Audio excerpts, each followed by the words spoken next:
لاہور میں کالعدم تنظیم تحریک لبیک پاکستان کا احتجاجی مظاہرات جاری ہے اور اس دوران حالات اس وقت کشیدہ ہو گئے جب ایم اے او کالج کے مقام پر پولیس اور مظاہرین کے درمیان تصادم ہو گیا۔ تصادم کی وجہ سے بھگدڑ مچ گئی، جس کے دوران مظاہرین کی گاڑی تلے 2 پولیس اہلکار آ کر شہید ہو گئے۔ پولیس ذرائع کا کہنا ہے کہ تھانہ گوال منڈی میں تعینات اہلکاروں ایوب اور خالد نے فرض کی انجام دہی کے دوران اپنی جانوں کا نذرانہ پیش کیا۔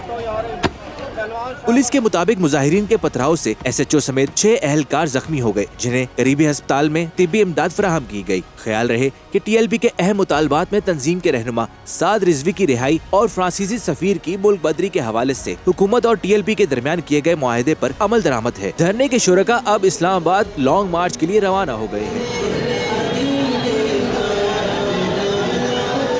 جس کے دوران کئی مقامات پر مظاہرین اور قانون نافذ کرنے والے اداروں کے درمیان تصادم کی اطلاعات موصول ہوئی ہیں۔ تاہم پنجاب پولیس نے کہا ہے کہ کسی کو قانون ہاتھ میں نہیں لینے دیں گے اور قانون ہاتھ میں لینے والوں کو گرفتار کریں گے، جبکہ کالعدم جماعت کے کارکنوں کو اسلام آباد جانے سے روکیں گے۔ کالعدم تنظیم کے احتجاج کے معاملے پر جڑواں شہروں کی پولیس نے فیض آباد انٹرچینج کو چاروں اطراف سے بلاک کر دیا اور سڑک کے دونوں اطراف مٹی کے ڈھیر لگا دیے ہیں، جبکہ پولیس کے 4500 سے زائد اہلکار تعینات کر دیے گئے ہیں۔ دوسری جانب حکومت پنجاب نے کالعدم جماعت ٹی ایل پی سے مذاکرات کے لیے صوبائی وزیر قانون راجہ بشارت اور وزیر پروسیکیوشن چودھری ظہیر الدین پر مشتمل 2 رکنی کمیٹی تشکیل دے دی ہے۔